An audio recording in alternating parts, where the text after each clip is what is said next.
I am Justin Thames, Director of Governmental Affairs for the Florida Institute of CPAs, and welcome to Impact Report, your update on all things impacting the CPA profession in Tallahassee. This past week wrapped up the interim committee meetings ahead of the 60-day legislative session that starts on March 2nd. We have several bills that have already started to move through the process that I'd like to give you an update on today.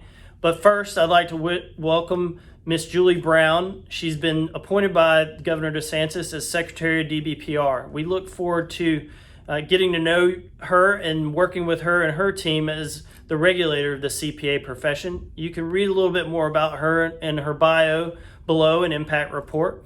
And more than likely, we'll be having conversations with her very soon, and we can make a formal introduction to all of our members. Now, let's talk about some legislation that we've been following this session so far. You'll see all of these in our bill tracker below. Senate Bill 50, which many of you have been following, deals with the collection of sales tax from remote sellers outside of the state.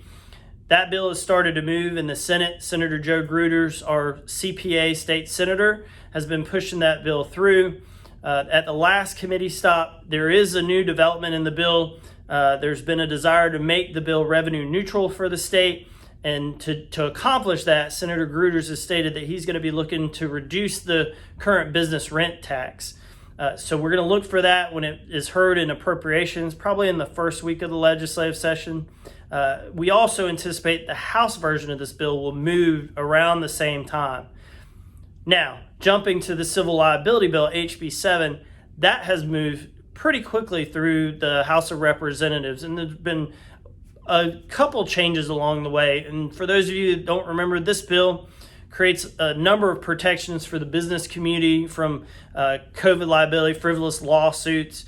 It creates a higher burden of proof for someone who says that they have had gotten COVID from a business. They have to get a doctor to sign an affidavit for the court, and then also a judge has to determine whether or not there's any standing for the case to be brought forward in front of a jury. So there's a couple things in this bill that really raise the bar for somebody to be able to file a suit against a business due to COVID-19. So we're going to continue to monitor that bill through the process. Now, lastly, I want to give you an introduction to the CPA legislation that we're moving forward with.